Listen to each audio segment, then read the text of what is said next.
Guillaume, l'enjeu est de taille. L'avenir de la présence militaire des Français et des alliés européens au Mali et au Sahel en général. Dîner de travail organisé par Emmanuel Macron en présence de tous les acteurs internationaux de la lutte antiterroriste au Sahel.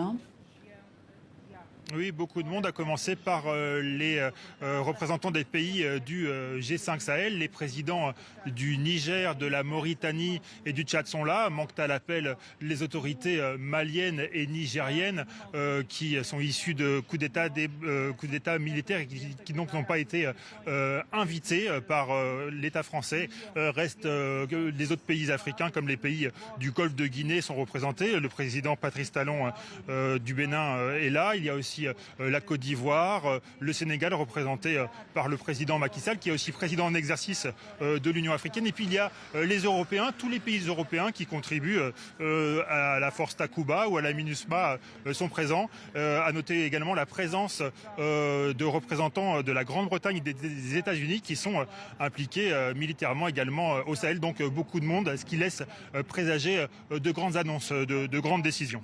Et il va donc falloir attendre encore quelques heures pour ces vraies annonces officielles avant le sommet Union européenne-Union africaine qui aura lieu à Bruxelles vendredi et samedi. Oui, le dîner est encore en cours actuellement.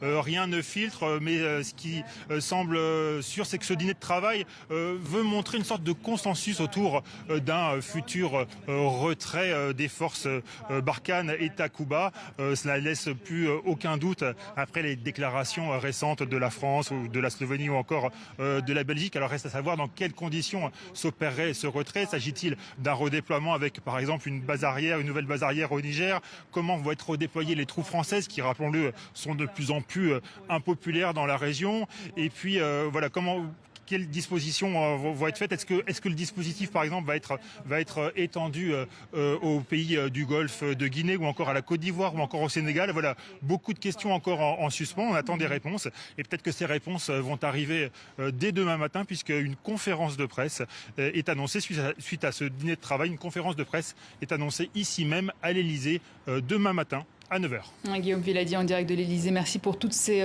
précisions.